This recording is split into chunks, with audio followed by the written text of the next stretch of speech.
যান দুর্ঘটনায় শিশুসহ আহত মোট 4 জন। শুক্রবার ঘটনাটি ঘটেছে ধর্মনগরের শনিছড়া বাজার এলাকায়। এদিন দুপুরে চুরাইবাড়ি থেকে বাগবাসামুখী লরি শনিছড়া বাজার এলাকায় আসা মাত্রই একাধিক যানবাহনের সঙ্গে সংঘর্ষ হয়। এতে একটি অটোতে বসে থাকা 2 নাবালক সহ একই পরিবারের 4 জন যাত্রী আহত হয়। জানা যায় 4 জন যাত্রী শনিছড়া এলাকায় ডাক্তার দেখাতে এসেছিল।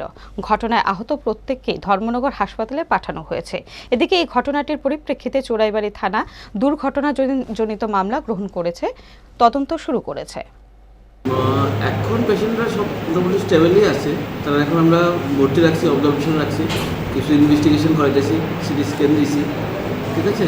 এখন তারা আমরা ভর্তি রাখছি, দেখি রিপোর্ট করি। আজকে 24 ঘন্টা গেলে মোটামুটি পাওয়া যাবে কতটুকু বেটার আছে কি আসলে। স্যার এদের মধ্যে কেউ কি মানে সিরিয়াস কন্ডিশন আছে না সবাই মোটামুটি? এখন মোটামুটি সবাই স্টেবল, এখন পর্যন্ত স্টেবল আছে, ঠিক আছে। আমরা দেখি সবাই এখন ভর্তি করছি, আমরা 4 জন পেশেন্ট আসছিল, তারা শনিশ্বর থেকে রেফার হয়ে তারা আমরা ভর্তি রাখছি।